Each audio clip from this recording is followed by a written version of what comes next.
Hello, everyone. Welcome to More Than a Muse podcast. My name is Sadie. I'm Stani, and welcome to our new final episode of the month that we're going to have. We're calling it the cultural canon, which is fun. Oh, we love because- alliteration. Yeah, we really do. More than a muse, perhaps? Yeah. But we're going to have a couple of news stories at the beginning that'll tie into our Substack newsletter. So if you're not subscribed to that, please go check it out. We'll just be touching on a few little parts of it. And then we have a movie and an album that we're going to pick for every single month to talk about and dive deeper into. Movies and albums that are relevant right now or that are just constantly relevant have been like put in the Hall of Fame of, wow, these are very important to our culture. So yeah, we're really excited to do this and see how it goes and let us know what you think. I'm very excited.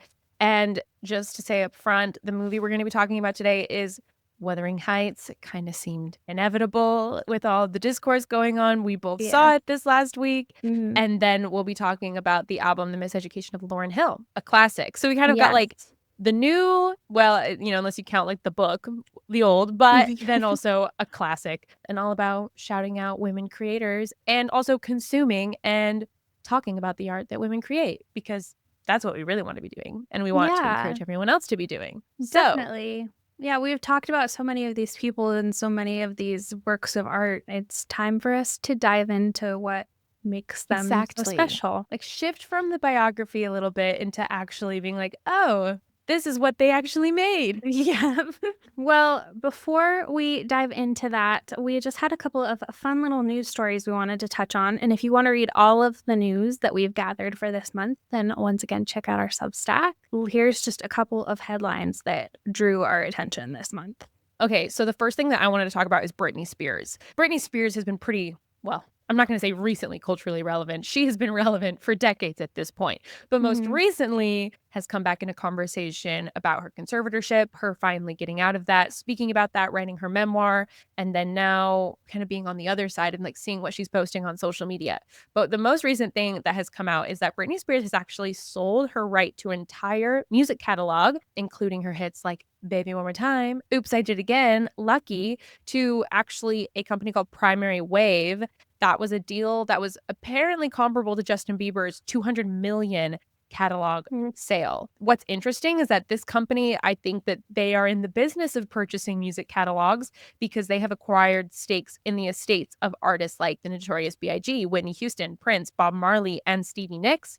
They specialize in buying major music catalogs, giving artists large upfront payouts while taking over the administrative side of managing these songs. And this comes, of course, like I mentioned, a few years after she was freed from her conservatorship in 2021. She hasn't released an album since 2016, so it's been a long time since, she's been in the studio producing music. She also has mentioned that she doesn't plan on performing in the US again. So I don't know if Britney Spears has officially retired from music, but this kind of seems to signify that she is, I don't know if fully stepping away, but it feels there's something final about this, that she's selling the rights to her music catalog.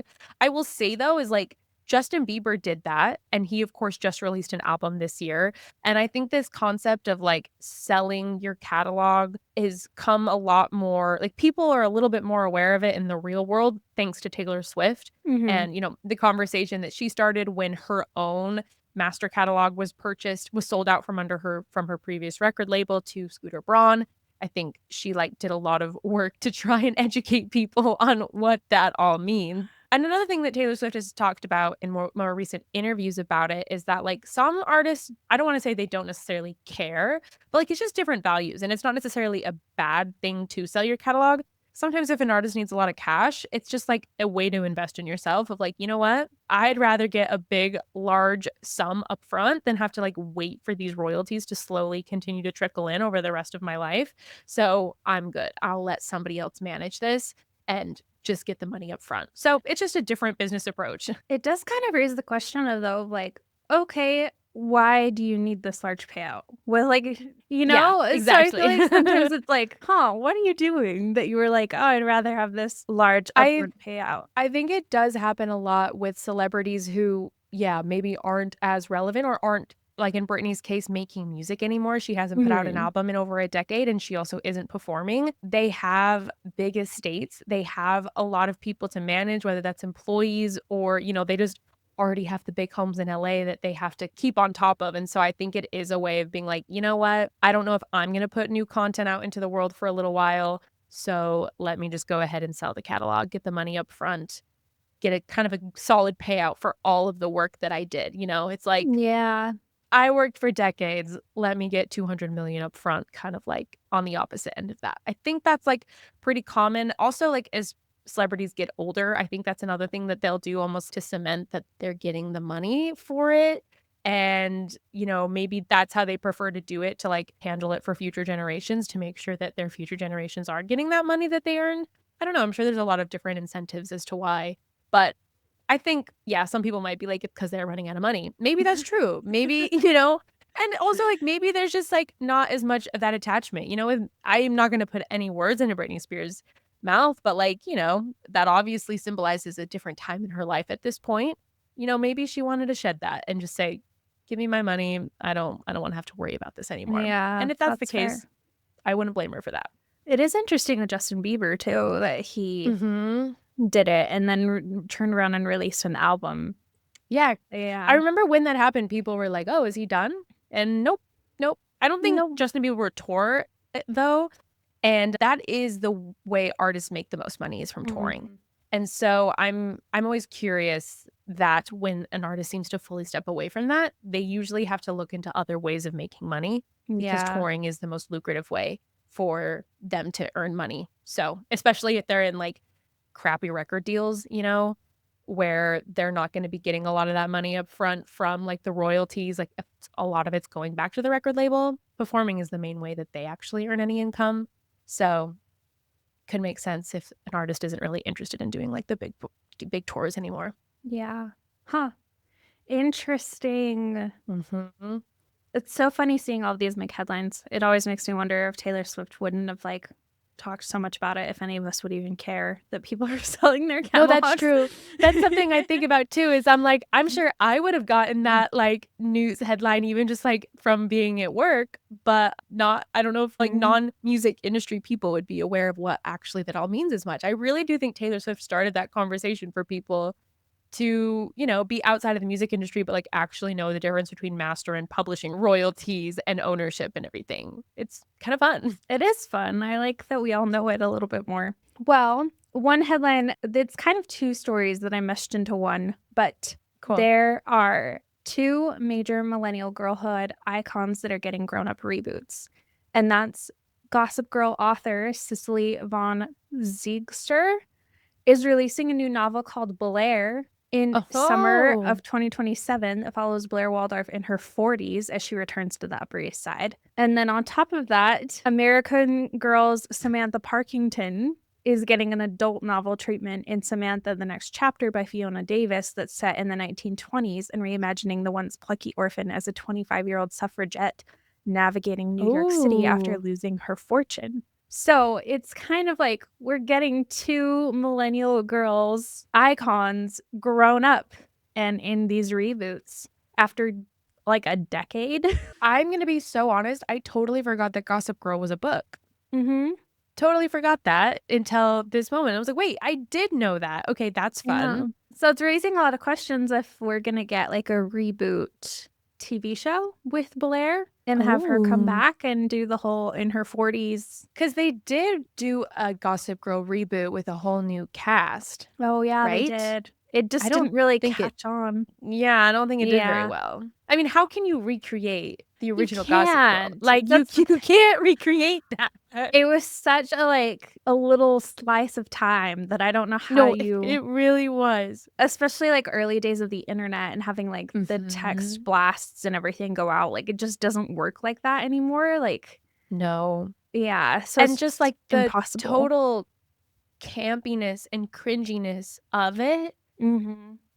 And I'm trying to decide actually if it was like obviously campy and cringe even then when it first came out, or is it just like as time passes, everyone realizes how ridiculous it was? I don't know. I don't know the answer. I don't know either. I think everything at that time was kind of campy and cringy to the point where like True. we just kind of accepted it at face value. And then Yeah, that's fair. And then now that we've stepped away, we're like, wow, that's crazy. looking back, I'm like, those characters were detestable. Some really horrible stuff goes down Truly. in those early seasons. No, really though, like I remember rewatching Gossip Girl and like I was like, oh, in episode 1, Chuck tries to like sexually assault Blair. What? And like we're supposed to be rooting for this guy after this? Like, Yeah. what is going on? And then later he has like his redemption arc and everything. And then everyone's like, oh my gosh, like Blair and Chuck. And it's like, he's like a predator. The worst. Yeah. Yeah. Yeah. Yeah. Crazy. I never made it past season 1 on my rewatch, but I do feel like I need to go back and see that all rewatch again. it all. Maybe this will give you a good excuse to if they end I up think releasing another on-screen revival of Blair. We'll find out if she's still Yeah. with Chuck. Okay, question. Do you think she is? I feel like for the sake of the novel, probably not. Yeah, I agree. Otherwise, like, What are we doing here? Yeah. What's the point? what's the Yeah. story about? Yeah, the story is like, and wow, they've just been in love and everything's been great. 25 years later. Yep. All right. It wouldn't really work. So probably not. No, it wouldn't. But Probably not. and then I'm excited too about Samantha, the next chapter. I know. Like you said, 2 millennial icons Mm-hmm. getting their glow ups. Glow ups? I don't even know if that's the I case. don't know either. I mean, Samantha loses her fortune in her premise, so I'm kind of like, poor girl. But she's a suffragette. Yeah, which is There we fitting go. for the character. So Mhm. I think so too. yeah, it'll be exciting Okay, to that's see what fun. they do with this. Okay, well, now I'm like, okay, I need to go read the original Gossip Girl novel. That Yeah. is not on my TBR, and now it's been added. I can't believe I've never done I that. Also, did you know that think- The Princess Diaries was a book series? I've read it. It's Oh, not as was it good as the good? movie, I will say. That's one of those books that like I liked the movie more, Mhm. which doesn't happen very often, but yeah, No. I preferred the movie on that one. So Interesting. Well, unless there's anything else you'd like to add, dare I say that is a perfect segue into the next segment here. If we're going to talk about what's better, the book or the movie, with, of course, Emerald Fennell's Wuthering Heights, or more accurately, Emily Bronte's Wuthering Heights, adapted by Emerald Fennell. Okay, we haven't talked about it at all. And I want to know, okay, what do you think? What did you think of the movie? And wait, hold on. Let me premise this. I read the book. You have not read the book. Yes, I have not So read there's the the book. context for the listeners. I went in blind. I didn't even know the plot of the book. I didn't look up anything. Gosh. Yeah, You don't know anything about Wuthering Heights? Okay. I do incredible. now. I didn't then. Of course. Yeah. Okay. Sorry, I interrupted you. You're good. Give me your review. I liked it. Okay. Yeah, I did. I liked it. I mean, I haven't read the book, so I didn't have the whole like this is nothing like the book attitude about Totally. it or anything. And historically, I have really liked Emerald Fennell, the Me too. Fennell's movies. Saltburn wasn't necessarily my favorite, but Promising Young Woman is like a 5-star for me. So I thought it was beautiful. I thought that there was a lot of like symbolism and stuff in it that you could grab from it that took the story in a different direction. Like I Mhm. really enjoyed it. That's so fair. I honestly went into that movie like kind of being a hater of like I'm gonna have a miserable experience. Well, not a miserable experience. I didn't think I would like it. I went on Monday just by myself because I had the day off of work, and I was crying at the end of that movie. I was so flabbergasted. I'm like, no, I am enjoying this. I am having a Yeah. great time. So yeah, I was actually shocked, but I did really like it. It Sue was me, good. you know? Sue me. I liked it. Okay.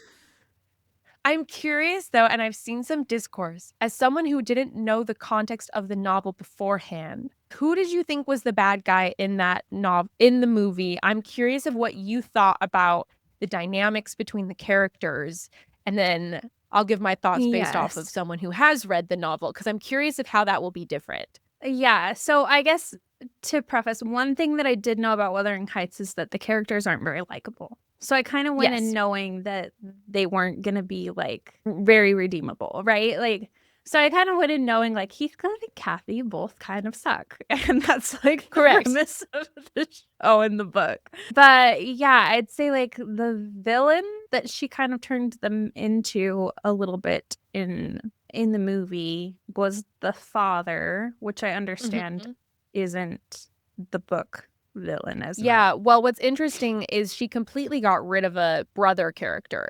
I think his name's Hindley. And I can't remember if he's an older or younger brother, but it seems that she kind of combined the attributes in the book of the father and the brother and combined them into one and just made it the father. Because if I'm remembering right, the father died when they were pretty young, but that he actually maybe preferred Heathcliff and like maybe gave him special treatment. So then after he died, Hindley then Hindley is the person she married. I'm getting confused. Hindley is the brother. She marries Edgar. Thank you. Yeah. Edgar. I forgot his last name for a second. Lindley. No. Linton. Linton. Oh my gosh. That's another thing about that book is the names are very confusing to keep straight. Anyways, he like becomes jealous of Heathcliff and then kind of forces him to work in the stables. And then kind of falls into ruin after his own wife's death into gambling and drinking problems. So they definitely combined the vices of the father and the brother into one. Honestly, though, I understand why she did that. Works. If the main focus was their romance and not everything that happens after Kathy dies. Because the crazy thing about the book is she literally dies halfway through the novel. And then you're dealing with the second generation. And so if you're not going to have the second generation in the movie, I can totally see why it was like, you know what, that's just going to add too much for movie adaptation. Yeah. I did watch a review that kind of talked about how she mixed in some of the second generation with Kathy and Heathcliff as children. And I thought that was kind of like an interesting way to do it, to kind of blend the two together in a way so that it wasn't so... She didn't like kind of like paid homage to the other pieces of the novel. She didn't completely forget it. She just kind of merged it together so that it was all one story instead of two different chapters. So I kind of liked that. I thought that was more thoughtful than people were giving her credit for. People really are not giving her a lot of credit for this movie at all. Any other impressions that you had from the movies or character dynamics? Yes. Okay. So one thing I really liked is I thought there was a lot of like homage to Romeo and Juliet and Gone with the Wind. Gone with the Wind, especially because they're both really unlikable characters, and we've talked about Gone with the Wind. They're not very likable. My least favorite woman ever, dare I say.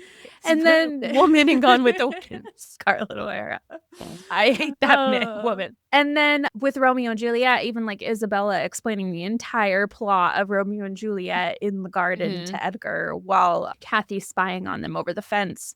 And kind of together how it brings that like doomed romance, like forbidden by society, like unable to succeed kind of thing into it, which I think was the whole message of it, that it was like, Kathy and Heathcliff were doomed. Like, they were never meant to be together in the way that it all worked out. Like, you know, however you look at it. And I thought that was kind of interesting and very cool. And I haven't seen a lot of people talking about that. And I was like, I really enjoyed that part of it.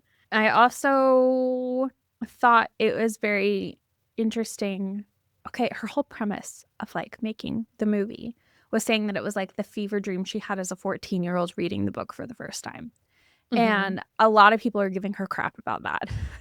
However, I saw someone compare it to The Great Gatsby adaptation that came out and how that movie feels like a fever dream of like reading the book for the first time. And as someone who like that was still is one of my favorite novels of all time, and I love that adaptation. It gave a lot more respect for this too, where I'm like, you know, when you do read a book for the first time at a young age, it means something very different to you than later if you have like an English lit degree, you know? Absolutely. There's things within it that stand out more and stuff that feels differently than if you're looking at it from a more critical lens. And so it's just like, I love that she kind of did this and was like, well, what if I turn it into this like interpretation of reading it for the first time as like a young teenager, which so many people have. The like read Wuthering Heights for the first time as like a child and what that would do Yeah. to your brain chemistry and like And what you like would the pull way from it. you would root for the characters are so different than if you were to read it for the first time, like me as a 28-year-old woman, where I Mhm. was like, well, I'll be so honest. I hated that book. I hated Yeah. that book. But here's the thing. I say I hated that book. I read that book in 3 days, and I also haven't stopped thinking about it in 3 months. So, like, Mhm. it's an objectively incredible book. And the Yeah. themes are so potent and, like, worked through, and there's so many ways you could dissect the novel. And I think that maybe is an interesting piece of why people are so in arms about it. And I think that's in some ways very fair, is because like there's so many different things from this book that you could resonate with, where, taking out the romance completely, for one, I mean, it's a doomed romance. Like that's, this isn't a beautiful romantic novel. Like this is a tragedy, and it talks about how generational trauma essentially, and how the effects of what we do and how we handle these things can affect future generations. It's like in ways a cautionary tale. And like you see these dynamics of just like these horrible people and how they treat one another. Yeah.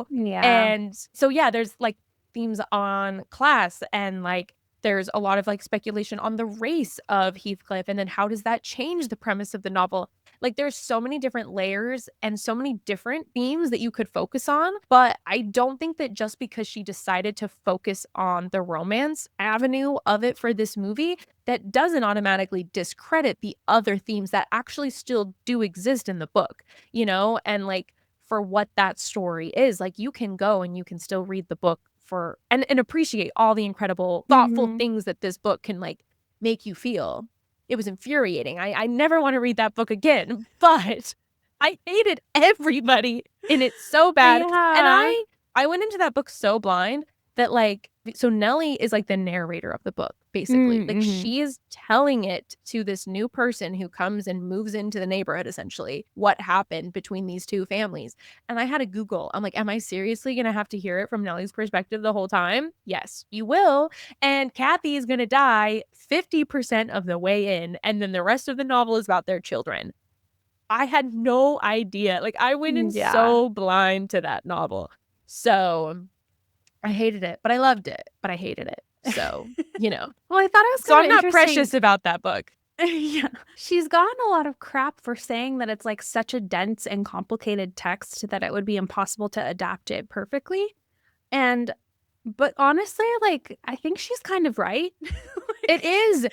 Even just like and that's why like I wasn't even mad, because after I read that book, I was, how are you gonna adapt that into a movie? Like, how Mhm. could you do it? Unless you do like Wicked style part 1, part 2. Nobody Yeah. wants that. And in fact, I was almost thankful that the baby ended up dying in this version of Wuthering Heights, because I was like, thank goodness there's not even gonna be some crazy conspiracy theory of what if this is a sequel. I don't need this to Yeah. be I don't need a sequel from this. I'm glad I Well, like the movie. I don't need part 2 though. and she like took part 2 and ended it right there, saying no that like Mhm. Kathy and Heathcliff ended the generational trauma in that moment. It didn't need to Mhm. continue.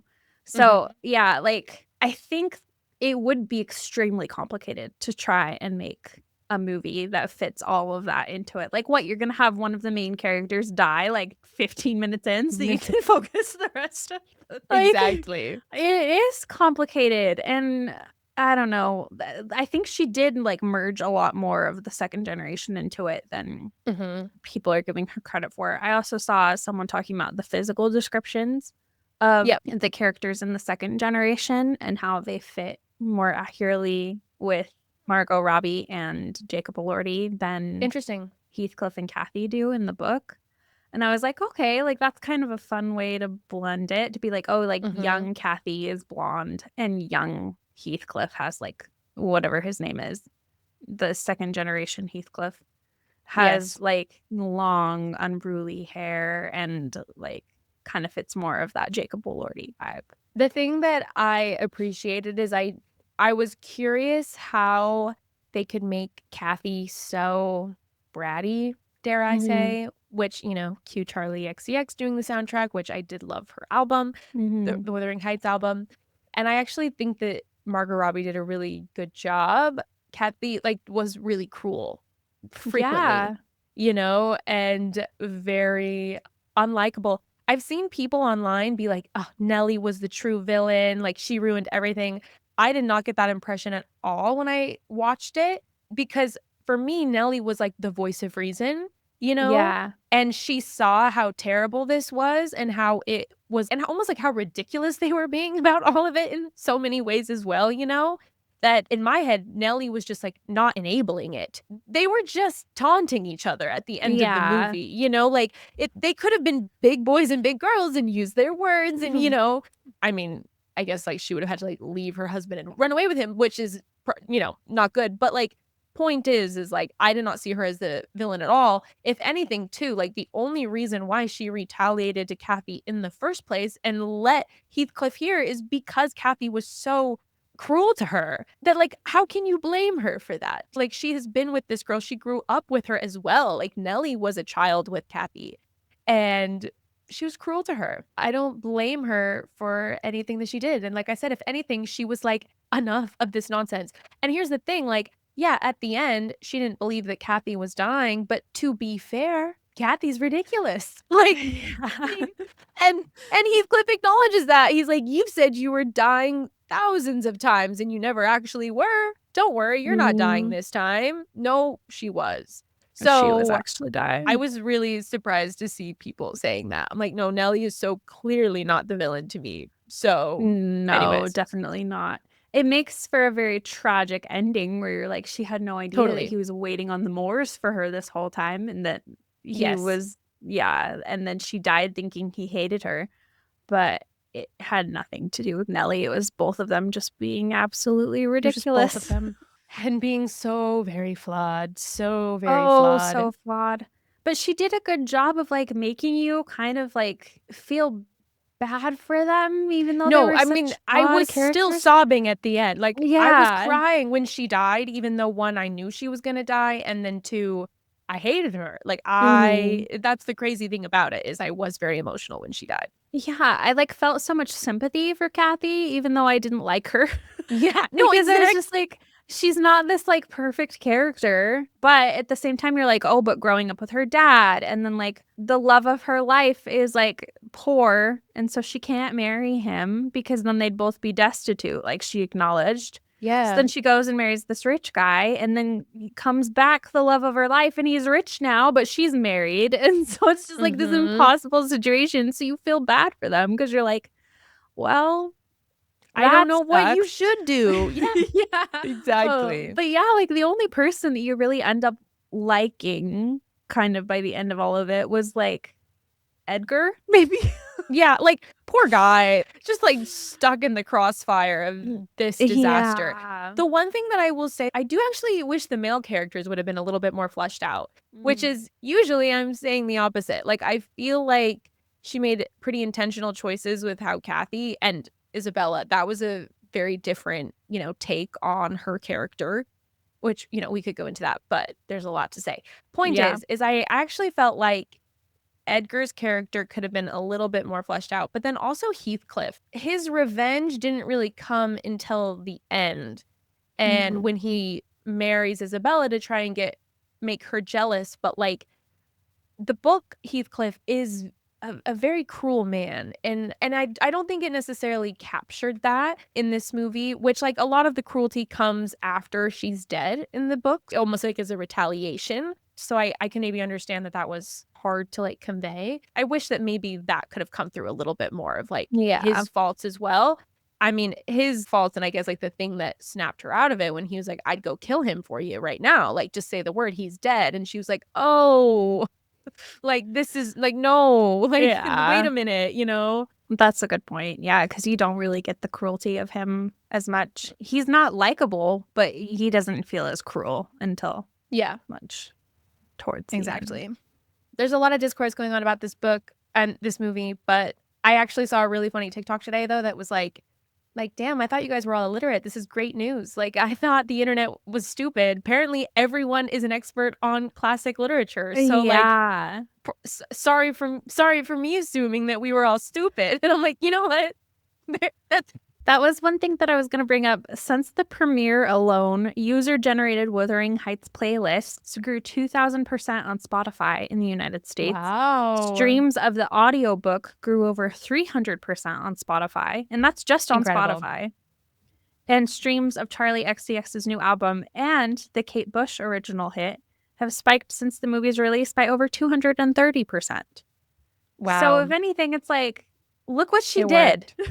Mhm. She made everyone crack open a book of Wuthering Heights again and read it. And then, like, Kate Bush's song is everywhere on TikTok. So that's trending again. It's been stuck in my head for days. Same. How incredible is that to have a movie come out that she turned into a cultural phenomenon where all of a sudden like, everyone has thoughts on Wuthering Heights again? You're right. Like, this is a book from 1847, and we are discussing it and dissecting it. And I mean, it's really cool that there is a book that people are so passionate about defending. I think that like that shows to the genius of the original novel and of Emily Bronte is that people are so defensive over it. But yeah, I think I've just always been of the opinion for me that like, I don't think books are sacred texts in the sense of adaptation. You know, I think that the point of an adaptation is, okay, let's see how this person decides to interpret it. And I think everyone can be free to choose if therefore they like the adaptation. But I thought it was a fun new take on it. I've never seen a different Wuthering Heights movie. So this is the first time I've ever seen a Wuthering Heights movie at all. I'm curious to go see how the other adaptions of it compare. But if anything, I just had a fun time. Another thing that I've seen people talk about too is it's just like, it's so natural to be so defensive of these characters, but like there is a difference in changing the way a character is than a real person, you know? Yeah. And like these people aren't, like these are characters. They are not real people. And I totally understand if you find it upsetting to see your favorite character portrayed in a way that you don't like, but it is not a real person. We can't talk to Emily Bronte to see what she thinks about it. And maybe that's a good thing, maybe that's a bad thing. I don't know. But I just think that's like an interesting thing to, you know, I don't think it's a moral failing if someone interprets a character a slightly different way. I don't know. Hopefully that's not a cancelable opinion, but I think it's okay to not hit every mark of the book. Especially if like what was she gonna say about certain things? You know, like, do you really care about what Emerald Fennell thinks? Like, she is a rich white woman. It makes sense to me that she would focus on the romance part of it that she felt connected to as a teenage girl in making her adaptation. Like, of course, this is what she'd focus on. And it's almost like a fanfic. It's an alternate version. It's what Once Upon a Time in Hollywood by Quentin Tarantino did. Like, he rewrote history with Margot Robbie, as she was in that movie, you know, with like Shannon Tate and the Manson killers. Like, I think that sometimes things can be fantastical and you can let them be fantastical. And like you said, it encouraged such a re-engagement with what originally is there. And the book will always be there. Like, it's not going anywhere. It's not going anywhere, and it remains such an important piece of classic literature. Like I said, even me, I hated that book. I can't stop thinking about it. So it's great. Well, there's to the Brontes. 5 other adaptions, I think, of this book. Yes. So that's like, first off, I don't think this is the last and final Wuthering Heights adaptation that we're going to get. I don't think we need to worry that this is the final say of the book. No, it will not be the end. So that's one thing. And then on top of that, it's like I've seen a lot of people saying that like Emily Bronte probably would have loved this because it had the whole like doomed romance and like taking 2 of the biggest names in Hollywood and throwing them into this story and being like, here, make everyone feel absolutely devastated about this story. Like, make it kind of raunchy. You know, some of those scenes I was like, okay, sure. It was a little sexual, obviously. But I appreciated the no nudity. I thought that was an interesting way to do that, actually. It was interesting. It was actually a lot less raunchy than I was worried it was going to be from the previews. Totally. I thought we were walking into like smut. I was like, oh dear, this is going to be a lot for me. But it actually wasn't that bad.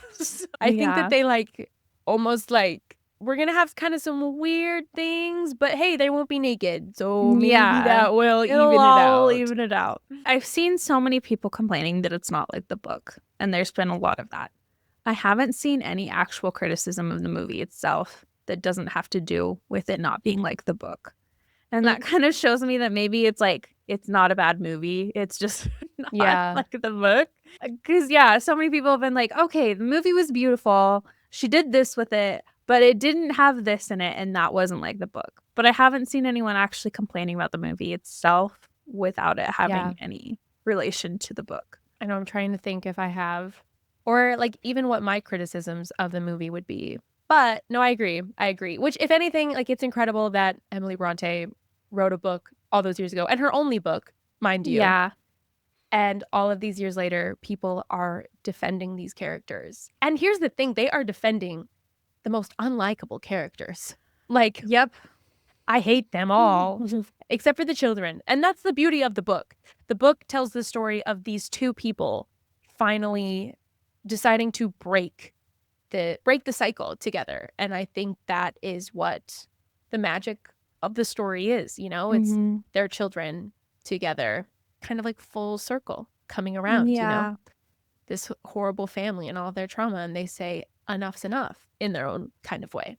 So definitely. It kind of makes me wonder if we've got another Pride and Prejudice adaptation coming out, and we have another Sense and Sensibility adaptation coming out. I mean, they did Persuasion. Dakota Johnson was just in Persuasion, right? Yeah, People I didn't actually like really it. like that one. Oh, okay. Yeah. I didn't see it. I need to. I liked good to know, it. though. I also liked the Emma adaptation with Anna Taylor-Joy. I that like a lot the of Emma people hated. adaptation. Yeah, so I don't know. Like, I tend to maybe we're just prone to liking adaptions, okay? So I'm so sorry. But, like, honestly, I'd rather have, like, a beautiful movie that exists as a piece of art all on its own that touches on maybe, like, a few pieces of the book, but, like, brings it to life in a new way than, like, a scene-by-scene remake of the book. Totally. And maybe that's just a moral failure. And maybe I'm a bad person for that. I don't know the answer. I just think that, like, it's fun to have the movie exist as a piece of art all on its own, independent of the book, and, like, bring people in a different way. And I like it when the movie is pretty. When I got home from seeing the movie, I told Jordan I was going, and I told him that I had the anticipation that I would not like it based off of what I had seen. And I go in and I was like, Jordan, I have a confession. I'm like, I guess, like, call the bimbo police to lock me up because I like that. I had a good time. He's like, were you crying? I'm like, no, I was crying. I guess I don't care about faithful adaptions. Like, I guess I'm just here for a good I think it's okay. I think so. And I have seen some very thoughtful takes on the movie as well. And the crazy thing, though, is the comments are flooded of, like, you're giving Emerald Fennell too much credit. No way. And here's the thing. I'm seeing two sides of this. And I think both sides have a point. Which is, if we have to treat women directors the same as male directors, which means we criticize them the same, to give them a pass and say, I'm not going to criticize it because you're a woman director. That's, like, inherently, you know, infantilizing. I agree. I 100% agree. On the other side of it, though, I don't really see that many people saying, no way Quentin Tarantino didn't think of that. He's not that smart. You know, I'm just saying, like, granted, people make fun of Quentin Tarantino all the time, of course, you know. I'm not saying that, but you know what I mean? Like, there's two sides of it. Like, I don't know. Well, it's just interesting to see how people are talking about it. At a really recent adaptation of Guillermo del Toro's Frankenstein. Yes. And he changed a lot of things from the book. Not as many as this, maybe, but, like, he changed quite a few things about characterization and other things like that. Also, like, didn't he imply a romance between... Yeah, that is not in the book. So kind of like, what? I only saw that, like, minorly discussed. Hello? Very minorly. And he changed the characterization of Dr. Frankenstein himself. He's a college student in the book, and in this, he was a dropout that was much older. He changed the ages. Like, there was things he changed, and people instead walked away going, oh, that was beautiful, like, so well done. And I like the book. I loved the adaptation too. Like, I didn't see that Frankenstein, but Frankenstein, the book, is one of my favorites of all time. Yeah. Oh, okay. I actually did think of one criticism I have seen of the movie that I think is a good point, and then we can wrap it up and talk about the album that we're going to discuss today. The one thing that I saw is that because of the age, you talking about age reminded me of it. So that moment that you see, how much do I want to describe this? Where it's something unlocks in Kathy's character where she realizes there is a sexual attraction to Heathcliff, I think, they reference that that's kind of supposed to be her first time she's like seeing him in that way after like growing up with him and being kids together and being like best friends in that way. And people have commented on the fact of like that didn't really hit as much because we are seeing them as adults. And they try to fix that in the movie of being like, oh, she's like a spinster. Like they're not saying that Margot Robbie is 18 years old like Kathy is in the book. I thought that was an interesting point of it's like it's kind of hard to see like the coming of age sexual awakening in people who are fully adults. I understand why they wouldn't cast a 17-year-old to do that, and I think that's a good thing. But like I actually did think that was an interesting thing, and maybe that tension leading up to it could have been a little bit more better, I don't know, like established or like created that waiting a little bit longer, because to me that became a kind of like that was a quick switch that felt like, wait, what? Like, this hasn't been here the whole time. Or, like I said, maybe didn't hit as much because of how she aged up the characters. And I thought that was, like, actually a good point and an interesting one with, like, something with the movie that could have been a little bit better. But, like... No, that is a good point. I feel like it does kind of show a little bit how unprepared women were in that time period, though. Yes.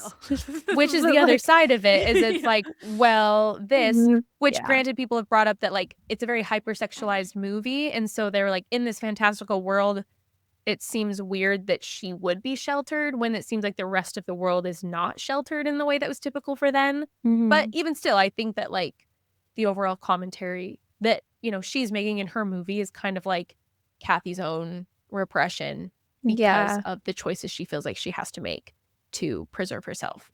So definitely. I don't know. The ages were something that could have been a little bit different. And I do feel like but I think Margot Robbie did do a good job. She did. And Jacob Elordi did too. So yeah, I thought they did a good job. When he picks her up by the corset strings. Okay, I just want to know if he really did that. Or like, was she standing on something? Because literally how? And I've seen like one or two videos of like people being like trying to get my husband. Yeah. And them being like, what? And it's like, it's impossible. I don't know. I need to see possible. Because, Because wow. That was hot. I was not gonna lie. I get it. Anything else that we need to say? I don't think so. I think just in all, maybe let's just be a little nicer about movies being made. That's my thought on it. I just don't think it needed as much hate as it's been getting. I think it's a little overblown. I think it's okay to be critical. I will say that. It's okay to be critical. Yes. But just coming right out and being like, Emerald Fennell's an idiot. This sucks. Like, is a little bit extreme. Yeah. Yeah. I agree. Yeah. I agree. Or being like, well, they haven't even read the book. Like, they read the book. Just they know. Yeah. And sorry, everyone. We like unfaithful adaptions. I hope you can forgive us for that. Sorry. And we've read these books. Most of them. Some of them. Yeah. I haven't read that one, but yeah. That's okay. Well, this is some of them. Not all of them. Yeah. But not all of them. But yeah. Sue us. Okay. Yeah. Anyways, we also listened to an album this month. Yes. Would you like to introduce the album? Yes. The album was The Miseducation of Lauryn Hill, which was her debut solo album, released on August 19th, 1998. And it was recorded after her band went on hiatus, and it's entirely written and produced by Elle herself. So cool.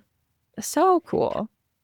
Have you ever listened to this album before? Or was this your first time in preparation for this episode? First time. It was my first time. And I really enjoyed it. There was the one thing that I loved the most is like when they do roll call in the beginning. Yes. And she's not present. And then it continues throughout, and there's like little clips. It's a concept album. So there's little clips Yep. of like kids talking about with the teacher about what love is and how you know what love is and everything. Mm-hmm. And the reason it's the miseducation of Lauryn Hill is because she's not there for it. She's out experiencing it on her own in the world and being miseducated on love. So Yeah. I really loved that, like that ongoing thread throughout it. Why do people not do concept albums as much anymore?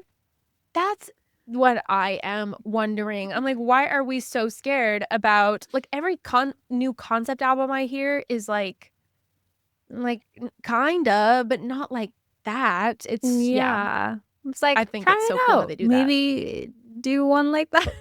Like maybe do that. Something amazing like that. That would be kind of cool. Yeah, so I really loved that. And then I thought there was this quote too that she talked about how she wrote it all when she was like pregnant. Mm-hmm. And she said, when some women are pregnant, their hair and their nails grow. But for me, it was my mind and ability to create. I had the desire to write in a capacity that I hadn't done in a while. I don't know if it was hormonal or an emotional thing. I was very in touch with my feelings at the time. And I That's so cool. loved that because I feel like so Mhm. many times people talk about pregnancy like it's the end of your life. Yeah, Which is absolutely. terrifying as someone who, Mhm. you know, wants to have children, but like I don't want it to be the end of The end my of my life. creative like Mhm. abilities or anything. You know, like I don't want that to be the end. And so many times I feel like it's talked about that. And so to have her kind of having like motherhood and everything be a theme throughout it, but then also touching on the fact that like she felt like pregnancy reinvigorated her creativity instead of stopping Absolutely. it completely. That was like a nice Nice welcome thing to see. thought. I 100% agree. I think it's like this like double-edged sword of like it's good to talk about the realities of pregnancy and the realities of motherhood and how it actually does like affect women and the negative sides of that. But I do think sometimes I fear, there's been a bit of a pendulum switch with why can't it also be expansive and like all of these things? And my fear is that it's because it actually doesn't happen that often, Yeah. But I don't know, the optimistic side of me feels like it is and that it is possible for it to be an expansive thing for your own creativity and for your life. I mean, of course, motherhood is, in theory, a beautiful, expansive thing. I mean, by definition, it is expansive. You are growing your world. You're but literally creating something. You are quite literally growing a human being. So, yeah, by certain definitions. But yeah, I agreed. I found it very moving to learn that she created this while she was pregnant and how she found like such inspiration in this time of her life. And yeah, just like reading about her creation of like whenever I was feeling anything, she just talked about writing songs about it. And I just think that's so cool. And another thing that I love about this album is that this is her only album. And how incredible is it to create something and have it just be cemented in like music history? I think this is pretty universally on a lot of like the best album of all time lists. I listened to it for the first time actually when I moved to Nashville. I had a long 24-hour drive.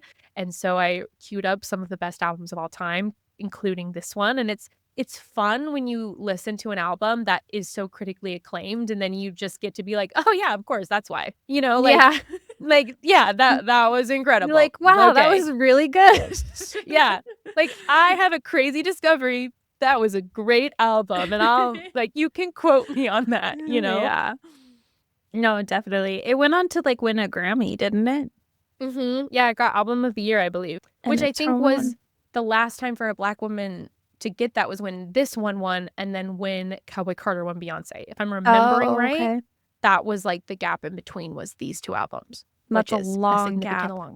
Yeah, Yeah. a huge gap. But yeah, incredible album for sure. Any standout songs from it? Forgive Them, Father is my Yeah. favorite. Mhm.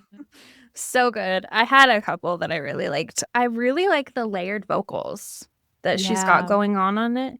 Like every time there was like a lot of layered vocals on the song, I was like, ooh, that's hitting. That's nice. Yeah. Mhm. Yeah. So doo-wop that thing, Final course. Hour. I Used to Love Him with Mary J. Blige. Forgive Mhm. Them, Father. And then I really liked Can't Take My Eyes Off of You. I know it's a cover, but it Mhm. was so good. it's like a fun little surprise of like, oh, this song. Yeah. It's like, oh, and I really like that song. And that Yeah. was a very incredible cover of it too. So I that was agree. fun. Yeah. What about you, Annie? I agree with Forgive Me, Father. Great Mhm. one. Okay. Yes. I used to love him, of course. X Factor also. Mhm. It's a great album. And yeah, I agree. Every time they go back to the like classroom moments, I think it's so fun. It's it's fun when there's like an album like this where it's like it's even hard to pick out a song because it is just like the full experience front Yes. to back, Definitely. And so it's kind of like I don't know how often I'll go back to individual songs, but I do feel like it's an album that you go back to like listen down to background. Yeah, that's a good point. No, I read that most of the classroom scenes were all improvised. So they just like put a bunch of kids in like a little room with the teacher guy and we're just like, talk about love. I was like, that's so cute. And then they That's just like incredible. split it up. So I thought even that was like a cool, incredible little art Like piece. it's actually all yeah, on it's like its an own. art piece of capturing like actual conversations about love Mhm. from like younger girls. How beautiful. Yeah. And like how they feel about it and everything. Mhm. So yeah, just incredible. Like the whole idea of it and everything. Like I'm saying, we really need more concept albums. I know. Do you know Olivia Dean and her newest album? I think it's called The Art of Loving. I was listening to a podcast that she did called And the Writer Is with a songwriter. And she talked about how the album was inspired by All About Love by Bell Hooks. And after she listened to that, she was like, oh, I just like want to create an album all about love and kind of like my own like different takes on it and everything after reading this book and feeling really inspired by it. And so I kind of like drew that connection here with the Miseducation of Lauryn Hill and like how it's all about the learning about life and love. And then I think Olivia Dean kind of took a slightly similar concept after reading All About Love by Bell Hooks. Totally different, but I thought that was kind of an interesting parallel, like maybe like a That's more cool. modern, a little bit looser of of a concept album. But I thought it was cool to kind of realize that there was a pretty intentional theme with that album of hers. That's really cool. Mm-hmm. That's fun. I Yeah. love when people read things and then are inspired and create stuff. Cue me really liking the Charlie XCX Wuthering Heights album. Yes. I thought it was a really good job. I need to listen to the full thing. I've listened It's to fun. a few of the songs, but yeah. Which that also could have been a concept album. Yeah, I which I guess it kind of of is. Yeah, I think it is. I think you could say that's a concept album. I've seen some people say that the album is more book accurate than the movie. Probably. Probably, yeah. I really enjoyed it though. I thought she did a really good job with it. That's awesome. And it was fun to hear when her songs were used in the novel. I really would have loved a cover of Kate Bush's Wuthering Heights. Would it have made sense? Not really for the movie because Kathy doesn't come back as a ghost. But like, oh, that is the thing that I really wish they would have incorporated from the book. I know you can't do it all. Yeah. But some ghosty elements That's maybe would have been fun. Ghosts are a big deal in the book, right? Yeah. Or like just this idea of haunting and it's a spooky book. Spooky book. Well, the Moors are spooky. Yeah. I mean, that's the funny things I've seen. It's like, this is where the Brontes grew up. No wonder this is the book that they wrote. Yeah. So. I am excited. I'm going to read Jane Eyre this year. It's on my list. So that is my favorite book. And I hate to be like reductive and only compare women to their like immediate woman counterparts, which is of course the Bronte sisters. But I read Jane Eyre in September, right before I read Wuthering Heights, and I loved it. Oh, good. That's my new favorite book. So I'm curious to see what you think of it. Yeah, I'm really excited. I know that plot more. I've seen movies of Jane Eyre and everything, but I'm excited to actually read the source material and see what you think. Mm-hmm. Cool. Well, do you want to wrap up with our Mnemosyne moment? Mnemosyne moment. We're going to get it right eventually. Yeah. Good. Redefine it for us if there's any new listeners here. The Mnemosyne moment is where we honor woman artists whose work deserves to be remembered. And we're going to do one every single episode. And it's a lovely little tie-in to all of the biographical episodes we've done in the past. So I want to talk about Faith Ringgold this day. She is in like the Harlem Renaissance kind of, which we've talked about a lot. And I thought it was tying to finish up Black History Month with a very important Black female artist. She was born in Harlem in 1930, grew up surrounded by creativity, and later became deeply involved in civil rights and feminist movements. Major museums would ignore Black artists, especially Black women, and she didn't just accept it, she organized protests and demanded change. And in the 1980s, she began making these things called story quilts that she became really famous for, where she Cool. would combine painting, fabric, and handwritten text to tell deeply personal and political stories. And one was this iconic one called Tar Beach that was later made into a kid's book, which I remember reading when I was little in like the library and Cool. everything. And then she spent her entire career blending fine art and craft, insisting that Black women's stories, imagination, and labor deserve to be seen as central to American art, not peripheral to it. So that's her. Really, really cool works of art. I love when fabric is intertwined with art. I think it's so fun. Yeah, And absolutely.